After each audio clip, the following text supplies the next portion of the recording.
Well, the primary problem is we come by St. Conaire School from the Tullvarraga Junction. The buses here, start with the buses because they tend to pick up speed. These are big double-decker buses. I don't know how many they got, they're picking up the speed they're picking up. But I want that speed limit on that whole road now dropped to 30k. I want a flashing warning sign similar to those sign at Eden Park. People be familiar with those, showing the speed you're doing, and the speed to be dropped to 30k. There's a school on that road as we come down past my house. I know there were engineers there the other morning looking at there are proposals coming to change all that structure in front of the school, and they were terrified by the speed of the buses at 8 o'clock in the morning. They couldn't believe they were driving so fast. I don't know why these guys don't come in here to us and we can have a conversation with them. They don't seem to want to attend any form of forum to discuss them. But it's the 343 predominantly, and it's different drivers, but they are driving too fast and they need to slow down. And this goes on 24/7. I live directly there, just by the school.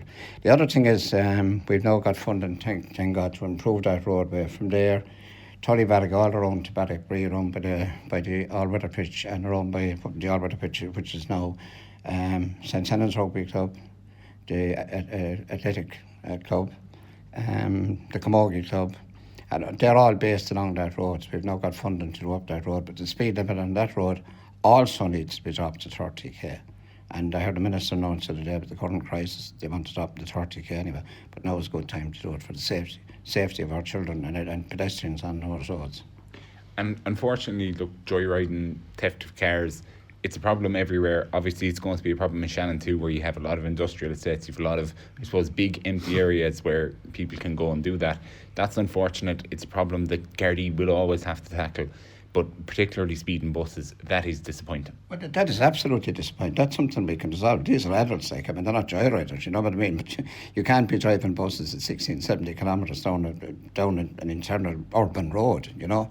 And I hear them coming before I see them, you know, that sort of way. So, it has to stop. They have to slow down. We put up the signage to prevent that. And at least if they see the sign, they might realise the speed they're doing. But that's from once the school starts going down in the morning, 8:15, that kind of speed is lethal, and I mean, trying to stop one of those, you know, they're big machines, you know, but that's about all I can add to it. I've raised it, I've no crimes standing over it. We get a speed check put on the road. That'll indicate what the speed the heavier vehicles are doing, and simply get a speed check. But to be honest, you don't need a speed check to check what they're doing. I've seen it myself. And I've had to wave them down, standing out on the road. I cut the grass in the front of it, and I'm there waving my hand, slow down. You know, there's no need to go at the speed they're going.